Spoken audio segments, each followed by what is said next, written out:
இங்க ஒருத்தர் கிளீனிங் வேலை பார்த்துட்டு இருக்காரு. பக்கத்துல இருக்கிற நகை கடையில தீபாவளி போனஸ் கேட்கலான்னு போறாரு. ஆனா அவரு போனஸ் குடுக்கறதுக்கு பதிலா அவங்க கடைக்கு பக்கத்துல இருக்கிற ஒரு இடத்துக்கு கூட்டிட்டு போய் அங்க இருக்கிற மொத்த குப்பையும் நீ கிளீன் பண்ணு, நான் உனக்கு நல்லாவே போனஸ் தரேன்னு சொல்றாரு. அந்த இடத்த பாத்தீங்கன்னா ரொம்ப குப்பையா இருக்கும். ஒரு ஆள் கூட அந்த இடத்துல நிக்க முடியாத அளவுக்கு இருக்கும். இவர் ஒரு தொடப்பத்தை எடுத்து அந்த இடத்த நல்லா கிளீன் பண்ணிட்டு இருக்கும் போது அது ஒரு பைப்புல மாட்டி அந்துரும்.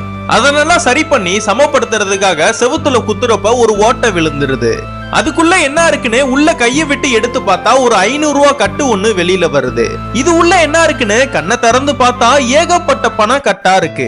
யாருக்குமே தெரியாத மாதிரி அந்த ஓட்டையில கல்லணா வச்சு அடைச்சிட்டு இவனும் வெளியில வந்துடுறான். ஒண்ணுமே தெரியாத மாதிரி அந்த ஓனர் கிட்ட தீபாவளி போனஸையும் வாங்கிட்டு கிளம்பிடுறான். அந்த காசை வச்சு தீபாவளிக்கு தேவையான பொருட்களெல்லாம் வாங்கி அவங்க ஃபேமிலியெல்லாம் வெளியில கூட்டிட்டு போய் ரொம்ப ஜாலியா சந்தோஷமா இருக்காங்க. மறுபடியும் ஒரு நாள் அந்த கடைக்கு வந்து அந்த இடத்துல எலி மருந்துனா போடணும், சாவி கொடுங்கன்னு கேக்குறான்.